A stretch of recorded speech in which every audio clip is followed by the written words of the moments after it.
মেয়েরা, নারীরা সেসব পুরুষদেরকে পছন্দ করে যারা একটু উদ্ধত হয়, খুব কনফিডেন্স তাদের মধ্যে, বাহাদুরি ভাব, ডান পিঠের স্বভাব, এটা ঠিক ওটা ঠিক, এরকম একটু ফ্রিস্কি, চঞ্চল, ভুংভাং। এটা কিন্তু নারীদের পছন্দ করা উচিত না। নারীরা শক্তের খুব ভক্ত হয়। লোকে বলে শক্তের ভক্ত নরমের জব।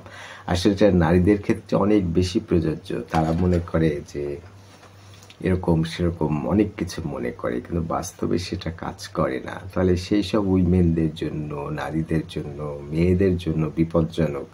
তারা যদি সেই রকম প্রিসাম্পচুয়াস মেন, বোস্টফুল মেন, যারা খুব বেশি কনফিডেন্ট, কোনো কিছু তোয়াক্কা করে না, ফ্রিস্কি, চঞ্চল, মানে উদ্ধত্ত, কনফিডেন্স অতিরিক্ত, এইগুলো কিন্তু ভালো না।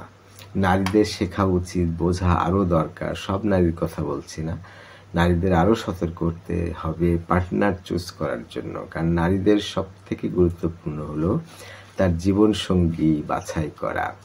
পুরুষদের ক্ষেত্রে খুব বেশি না, কারণ অধিকাংশ নারী কিন্তু এক পুরুষেই আসক্ত, তাদেরকে মোটামুটি চালানো যায়। কিন্তু কিছু নারী আছে হয়তো উল্টাপাল্টা, কিন্তু পুরুষরা কিন্তু পটানোর জন্য বিশেষ কায়দা তারা শিখে রাখে। একটু সাহসী, একটু কনফিডেন্ট, একটু চঞ্চল বেশি, সাহসী, রাগী, মানতে চায় না, বোস্টফুল, এরকম ব্যক্তিত্বদের নারীরা ব্যক্তিত্ববান মনে করে। এই ব্যক্তিত্ববান পুরুষরা ব্যক্তিত্ববান না।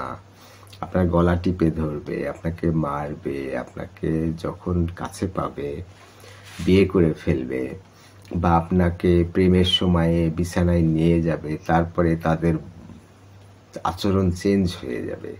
এসব ব্যাপারে সতর্ক রাখা দরকার। আমার অনেকগুলো ভিডিও আছে, আপনি দেখতে পারেন। সেখানে নারীরা কিভাবে তার সঙ্গী বাছাই করবে সেটার উপরে অনেক ভিডিও আছে। আপনারা যাকে ভালো মনে করেন, যাকে গ্রহণযোগ্য মনে করেন, সেরা মনে করেন, তারা সেরা না হতে পারে, খুবই সম্ভাবনা।